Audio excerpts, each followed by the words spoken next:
নমস্কাৰ ওয়েলেছ অসম ইউটিউব চেনেলত আপোনালোকক আন্তৰিক শুভেচ্ছা জ্ঞাপন কৰিছোঁ। এটা ইম্পৰ্টেণ্ট আপডেট লৈ আহিছোঁ গ্ৰেজুৱেট টিচাৰ এস্পিৰেণ্টসকলৰ কাৰণে। মাননীয় শিক্ষামন্ত্ৰী মহোদয়ৰ ফেচবুক পেজত যোৱাকালি ৰাতি আপোনালোকক অলমষ্ট প্ৰায় 10টামান বজাত এটা পোষ্ট আপলোড কৰিছিল আৰু তাতে লিখিছিল the results of TET cum recruitment test of graduate teachers will be announce tomorrow. গতিকে আজিয়ে আপোনালোকৰ ৰিজাল্ট দিব। গতিকে সেইখিনি আপোনালোকক কৈ দিয়া আছোঁ আৰু সেইটো হ'ল this is will be followed by document verification and final confirmation of appointment. স্নাতক শিক্ষক নিযুক্তিৰ বাবে টেটকাম নিযুক্তিৰ পৰীক্ষাৰ ফলাফল আজিয়ে ঘোষণা কৰা হ'ব।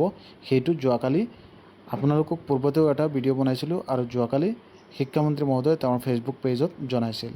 তাৰ পাছত আপোনালোকৰ যিবিলাক ডকুমেণ্টছ ভেৰিফিকেশ্যন আছে আৰু চূড়ান্ত নিযুক্তি নিশ্চিতকৰণ কৰা হ'ব। এইসকল সকলো প্ৰাৰ্থীক শুভেচ্ছা জ্ঞাপন কৰিছে শিক্ষামন্ত্ৰী মহোদয়ে। আৰু এটা গুৰুত্বপূৰ্ণ আপোনালোকক আপডেট দিব বিচাৰিছোঁ, আপোনালোক সকলোৱে ওয়েলেছ আছাম চেনেলটো ছাবস্ক্ৰাইব কৰিব এনেধৰণৰ আপডেটবিলাক পাবৰ কাৰণে।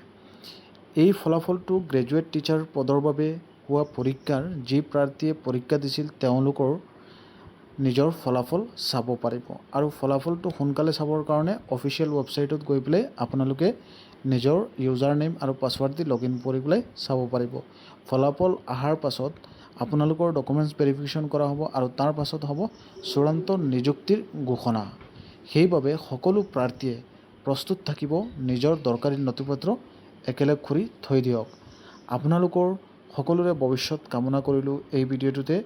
আৰু এতিয়া আপোনালোকৰ ৰিজাল্টটো কেনেকুৱা হৈছে, যেতিয়া ৰিজাল্টটো আপোনালোকৰ হ'ব তেতিয়া আমাক কমেণ্ট কৰি জনাব। ভিডিঅ'টো চাই পেলাই কেনেকুৱা লাগিছে আমাক জনাব। ধন্যবাদ জ্ঞাপন কৰিছোঁ সকলোকে। Thank U.